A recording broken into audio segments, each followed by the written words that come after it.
It should be a war all the time, and they're proud, Oh, I'm proud. It's been said that there's an epidemic of loneliness, especially in the group of with young men. It's because of liberal men. It is.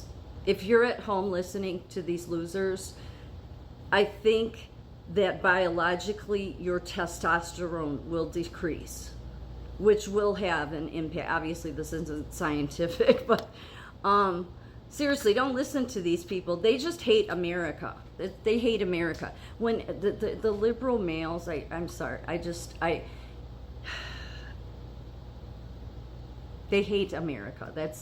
They hate America, so they never take any pride. Like the very fact that none of these people could take pride in the fact that we didn't kill anybody. We took out Iran's nukes, and the Pentagon or State Department showed that today. The very fact that none of them could take a step back, probably because they're too busy soaking in their ice baths, they're too busy in their saunas, in Tim Dillon's case, they're too busy, eating a pizza, a couple pizzas, or Dave Smith's case, he's just too busy whining. That's what sucks. Don't young men, please, anybody that's a young man, just don't listen to these people anymore, because they're a poor representation of manliness. Now, because they're liberal, let me just warn you that they will say, no, I'm evolved. No, you're a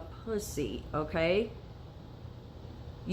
It's one thing, I don't like going into war or unjust wars, but we live in this world where unfortunately there are countries that would like us dead, okay? And there are countries that even on the world stage know that Iran shouldn't have a nuke. So sometimes men, real men, have to step up and do things that these loser men would never be able to do.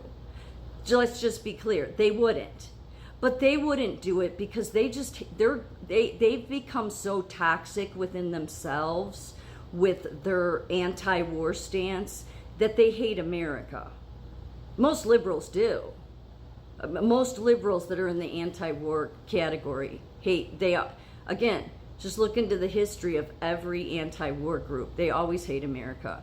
America is like the devil to them. So of course, some idiot like this, and why are these all comedians? Dave Smith, Tim Dillon, Theo Von. So these are bad, poor representations of men, along with some other ones. Like stay away from the Tucker Carlsons. Lately he's doing a lot of whining. So that will cause young men in society to, because part of what makes America great is we do stand by our military. We do. And these people, they never do. They whine and complain, which is why they lack testosterone. That's all they do, whine. I mean, you can expect that from a female, it kind of goes with the territory, but it's bad enough. But when men do it, it's just, it grates on you even more. And that's all they do. Tim Dillon, Joe Rogan doesn't do as much whining as the Dave Smith types, but look, just for your own well-being, it would be good for us to get masculinity back.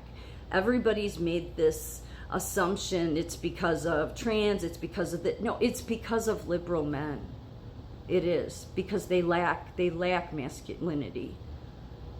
Yeah, I never really sat back and thought about it until like the last week, listening to these whiners, and I realized, oh, that's why I never was attracted to liberal men, because they lack that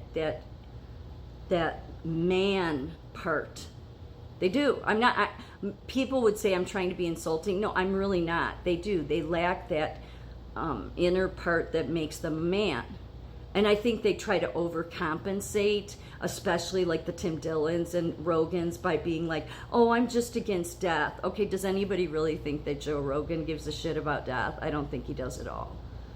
I think he's such a false dude altogether. He's such an act that it's not even funny. So, don't listen to these people. We can cure the epidemic of loneliness in young men and men isolating themselves if they stop listening to these liberal, non-masculine losers.